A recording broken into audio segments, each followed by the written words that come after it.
Mesdames et messieurs, merci de faire confiance au journal de la ville que nous vous convions à suivre avec beaucoup d'intérêt.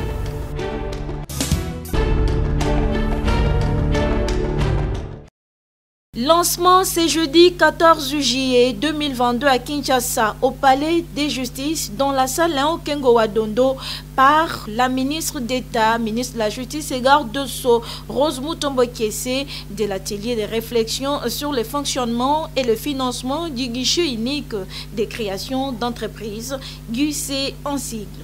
Le coordonnateur de la cellule des climats des affaires de la présidence de la République représenté, le vice-ministre de la Justice, le directeur général de l'ANAPI et la FEC, tous ont pris part à la cérémonie du lancement de cet atelier qui va permettre aux participants d'approfondir la réflexion sur le fonctionnement optimal du GUC, structure étatique, et sur les mécanismes de financement. Dans son mot d'ouverture, la ministre d'État, ministre de la Justice et garde de Sceaux a de prime abord rendu hommage au chef de l'État, Félix Antoine Tshisekedi Tshilombo, pour sa ferme détermination à améliorer les climats des affaires en République démocratique du Congo. Comme vous le savez, la République démocratique du Congo est résolument engagée dans le processus d'implantation d'un environnement des affaires qui garantit la sécurité juridique et judiciaire non seulement aux opérateurs économiques, mais aussi aux consommateurs. Pour s'y accommoder, plusieurs assignations ont été confiées à mon ministère, entre autres celles relatives aux problèmes du fonctionnement et du financement du guichet unique. Les participants à ces travaux sont appelés à un travail d'assiduité afin de sortir avec des résultats attendus pour un meilleur fonctionnement du guichet unique de création d'entreprises. GUC, insiste Rose Mutombo Kiese, ministre d'État.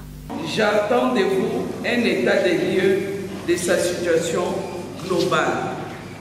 Du point de vue de son fonctionnement, je suis persuadé que les recommandations que vous produirez quant à son statut juridique comme établissement public ou service public permettront au gouvernement d'élever l'option la plus avantageuse pour l'amélioration du climat des affaires en République démocratique du Congo. Il est de noter que les travaux sur la réflexion du fonctionnement et financement du guichet unique des créations d'entreprises vont se dérouler pendant 2 jours, soit du jeudi 14 au vendredi 15 juillet 2022.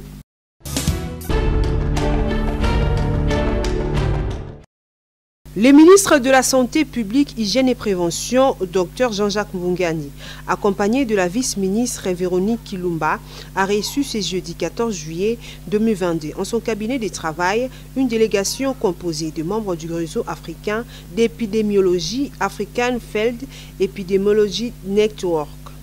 Cette rencontre avec le numéro 1 de la santé en République démocratique du Congo intervient 24 heures après l'inauguration à Kinshasa du bureau régional de ces réseaux situé dans la commune de la Gombe.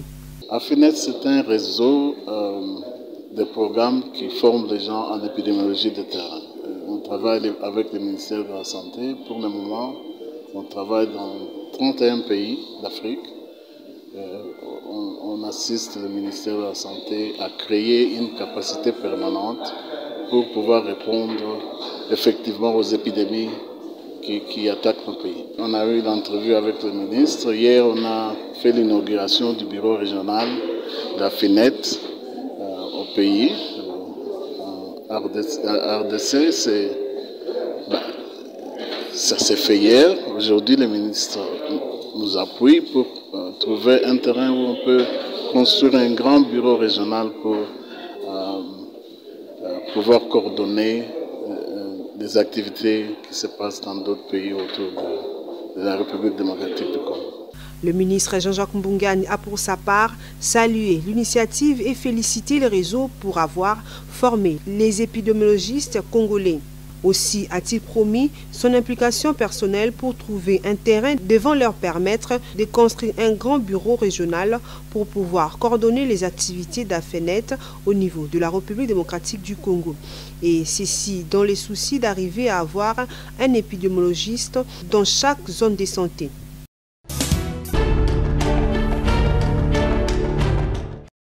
Sauf changement de dernière minute, l'ancien premier vice-président de l'Assemblée nationale et également ancien président déchu de l'Union pour la démocratie et le progrès social UDPS sera face à la presse le lundi 18 juillet prochain en sa résidence. Une réapparition après 4 mois de silence suite à la grogne qu'il avait opposée à son parti politique et la famille présidentielle. D'après une source proche de ces derniers qui s'est confiée à la presse, il pourrait faire l'annonce de son parti politique qui serait aligné dans l'opposition. Alliance pour les changements AC serait le nom que porterait le nouveau parti politique de Jean-Marc Kabound à Kabound après son éviction de différents postes qu'il a jadis occupés, que ce soit au niveau de la Chambre basse du Parlement ou encore au sein de son ancien parti politique, l'UDPS. Celui que l'on surnomme maître nageur n'aurait pas digéré la noyade lui infligée par ses anciens compagnons de lutte au point de s'y ranger dans l'opposition. La même source renseigne également que les sièges de ces partis se trouveraient au niveau de la 11e rue Limetier industrielle, à quelques encablures de la 10e rue où se trouvent les sièges de l'UDPS. Autre sujet qui pourrait être abordé au cours de ces face-à-face avec les journalistes, l'épineuse question du différend qu'il a opposé à son parti. Jean-Marc Kabound devrait livrer les dessous des cartes de ces dossiers. Toujours d'après la même source, Jean-Marc Kabound à Kabound aurait décidé de se démarquer de son ancien parti, notamment par les choix portés sur sa ceinture qui serait composée en grande partie de membres issus de plusieurs provinces et non fixés sur une seule, géopolitique oblige. Il s'agirait de quelques grands professeurs d'université. Selon certaines indirections, l'Alliance pour les changements serait un parti de l'opposition au regard des relations délétères entre son autorité morale et les chefs de l'État Félix Tshisekedi. Une probable alliance avec l'UDPS est donc à exclure. Pensant plusieurs analystes politiques, certains cadres de l'UDPS avaient affirmé d'ailleurs que l'ancien président ad intérim du parti présidentiel n'était plus en odeur de sainteté avec Félix Antoine Tshisekedi suite à son comportement décrié par plus d'un au sein du parti. L'on se souviendra des différentes réactions à chaud de plusieurs cadres de l'UDPS qui avaient dénoncé l'attitude des Kabound face à cet incident routier qu'il avait opposé à certains membres de la famille présidentielle. Son comportement qualifié d'autant était de peu dénoncé par des cadres de l'UDPS, ce qui aurait poussé Félix Tshisekedi à revoir sa position face à ces derniers. Jean-Marc Kabound à Kabound aurait donc décidé désormais de se ranger en bataille politique opposée avec l'UDPS, parti politique au sein duquel il a longtemps œuvré et intronisé par son parrain Feu Etienne Tshisekedi Wamulumba. Selon plusieurs proches du maître nageur, la situation qui a émaillé son éviction était pour lui une piqûre de mauvaise dose, ce qui justifierait son nouveau combat pris comme une piqûre retour, conforté d'ailleurs par l'emblème de son nouveau parti politique qui serait une abeille prête à infliger une piqûre pour faire valoir sa nouvelle vision. Affaire à suivre.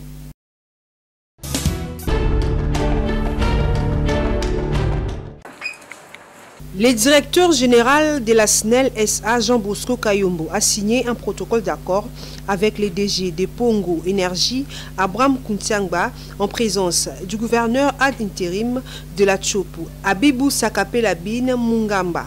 Par ces protocoles, Pongo Énergie, société des droits burkinabé, s'engage à financer la construction de 2 centrales, l'une hydraulique de 80 MW et l'autre solaire de 40 MW.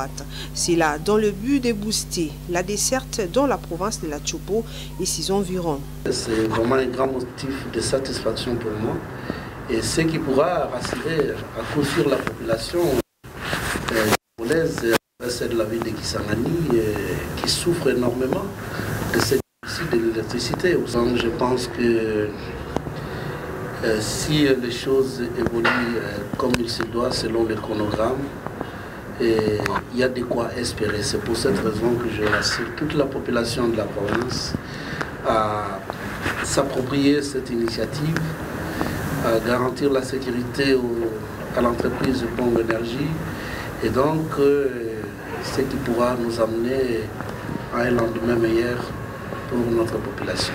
À l'initiative de la province et grâce à Pongo Énergie, ces projets permettra à la Tchopo d'avoir 2 centrales, comme l'explique Abraham Koutiangba, directeur général de Pongo Énergie. La SNEL est une société incontournable.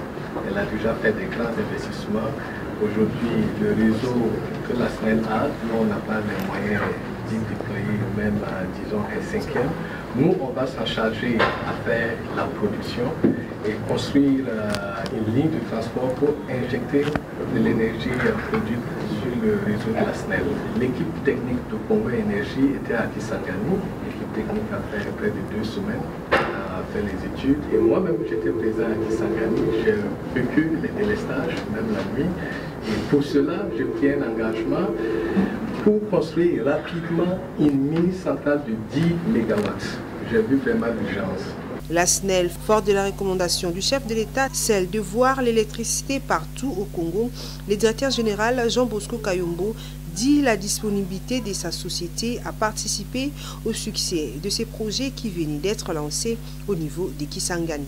Donc nous avons signé un protocole d'accord qui est un cadre de collaboration qui va nous permettre, après les études, de faire maintenant des accords spécifiques avec les autorisations nécessaires pour pouvoir construire très rapidement comme la population le souhaiterait, avoir de l'électricité dans un premier temps avec le solaire, et dans un temps avec les centrales de Kabila pour lesquelles la SNEL a déjà des études sommaires de faisabilité de cette centrale.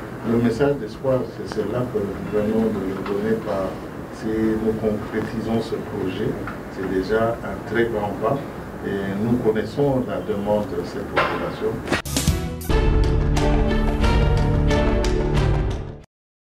Après la signature du protocole d'accord pour les travaux de l'électrification de la province du Kwango, la SNEL vient de signer un protocole d'accord en vue de l'électrification de la ville de Mbujimayi et quelques territoires environnants, dont les Kasaï orientales. Bob Mbombolona, le responsable de communication de la SNEL, nous fait l'économie de ces projets.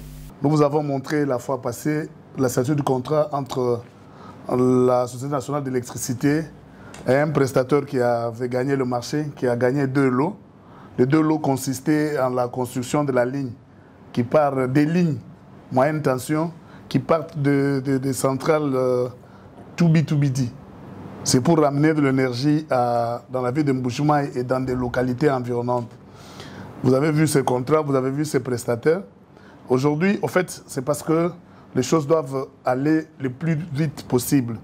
Ici, c'est le troisième prestataire. En fait, le troisième lot, c'est un deuxième prestataire. Il s'agit de Congo Énergie, qui a signé ce contrat aussi et qui, lui, va s'occuper de la réhabilitation du réseau de distribution existant dans la ville, moderniser le réseau de distribution et étendre ces réseaux-là. Parce qu'en fait, nous faisons en sorte que toute la ville de Mbujimayi soit bouclée et éclairée. Vous savez que la SNEL, c'est l'instrument par excellence pour la matérialisation de la vision du chef de l'État en ce qui concerne le projet Mwinda.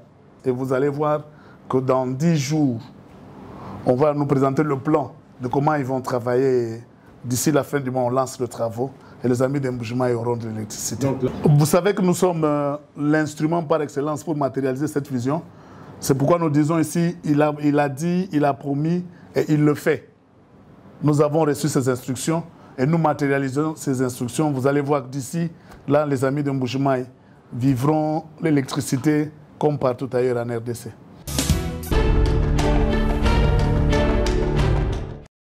Soucier du bien-être de personnes de troisième âge, venir en aide aux nécessiteux, l'association sans but lucratif Lilongo Frand, Lilof en sigle secteur Banda Chibangu, était ce vendredi 15 juillet 2022 au Homme des Veillards de Kitambo, question de redonner non seulement sourire à ces personnes âgées qui, de fois, se disent être abandonnées, mais aussi de répondre à leurs desiderata en les amenant de quoi ont-ils besoin. Comme nous dit un passage biblique, la main qui donne, c'est la main qui reçoit. Dans l'ère gibecière, nous pouvons ici voir sur ces images du savon liquide, des couches pour adultes, de papier hygiénique, sémoule, huile végétale, des sacs du riz et autres. L'ILOF, en tant qu'une association sans but lucratif qui milite pour l'égalité des chances dans la société en promouvant l'éducation de la jeune fille ainsi que de l'encadrement de veufs, sa vision est de l'étendre dans plusieurs provinces de la RDC. Initiative de Maître Cédric Lilongo Baende. Dans l'ILOF ASBEL, nous avons plusieurs objectifs, dont l'un d'eux est de concourir à la juste égalité des chances dans la société congolaise. Nous venons en aide aux nécessiteux, aux personnes laissées pour compte. Souvent quand on est vieux, on a l'impression qu'on est délaissé, qu'on nous a laissé tomber, qu'on est seul. Alors l'ILOF Banda Chibangu, nous sommes venus pour leur montrer qu'ils ne sont pas seuls. Il y a plus de bonheur à donner qu'à recevoir. Mon secteur a choisi de venir rendre visite aux vieillards et nous appelons beaucoup plus des partenaires. C'est vrai que nous sommes là sans but lucratif, mais nous avons besoin des sponsors pour nous aider. Nous avons un projet et nous tenons à l'aboutissement de ces projets. Alors, nous appelons aux autorités, à certaines associations qui peuvent bien venir nous tenir main forte. Les vieillards, quant à eux, se sont exprimés.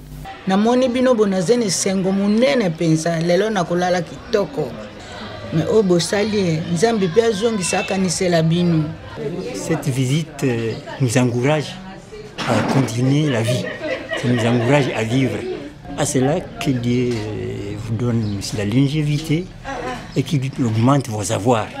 Notons par ailleurs que cette activité s'est déroulée en présence du superviseur national Amal Kayondo.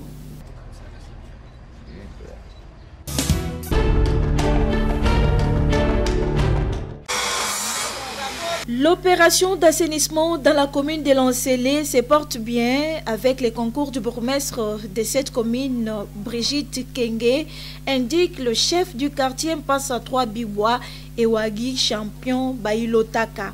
Le chef du quartier Mpassa 3 appelle les habitants de son quartier à s'adonner à l'opération Salongo pour rendre propre leur quartier. Avec maman Brigitte Mwalouke, nous allons écouter ma casse sous Koleka. Musala makasi tozo sala vraiment soko taliba point sur trottoir et boulevard oya national numéro 1 bandaka badara place commune absolue bandi banda badara kuna njili na aéroport njili boso aéroport njili tiko koma nansele mais quand un peu tambusa caméra na komona ke vraiment avec maman Brigitte assuré biso mama makasi apesi penda impression ya mokonzi ya ville province ya Kinshasa papa Chantini Mbaka Ngobila ndenge asengaki na vision na ya kini mopeto elongo na ye moko mokonzi ya mboka papa Fati Beton Antoine Tshisekedi Tshilombo nde balansa eloko na vraiment kini mopeto ezali salongo ezali mosala devoir ya moto mokolo na mokolo chaque jour tango alamuki na mbeto alamuki na epa na ye Nzambe asungi biso tongo etalani to lamuki il faut kumba kombo asangisa salite na ye atiango esika moko po mopeto ezala soko lobi ke topesa mikolo o etali ya salongo ya kosala te sauf que tozalaka na 2 jours na commune ya Sele mpo na salon officiel toza mokolo ya misato babengi mercredi na mokolo ya poso. L'assainissement dans la commune de Lancelé doit être une affaire de la population de cette commune, insiste le chef du quartier Mpassa 3 et Wagi Champion. Na tozosenga na population congolaise nyonso baza na kati ya quartier na biso Mpassa 3 Bibo bameka vraiment kosala salongo. Tozomona vraiment na elan ya baboutique na tout droit vraiment bazosala wana nde mwa pasi bakozela service ya bandeko ya kini bopeto oyo baza brigade na biso assainissement même likolo ya makolo na ye bakombola ye soko otali ya so okei na entrée ya mama Nganga en face ya collègue na nga na quartier Mpassa nani Ngama yo tout omona bamama bazoteka pondu wana mais bazotika salite même tia pondu kaka motu ya brigade ou bien motu ya quartier aya kokombola ye likolo ya makolo na ye et c'est vraiment eloko wana na ezosunga biso te.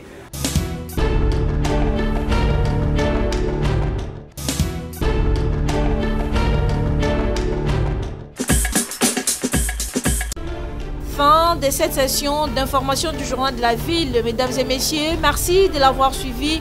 Le prochain rendez-vous est fixé pour ce samedi et d'ici là, portez-vous bien.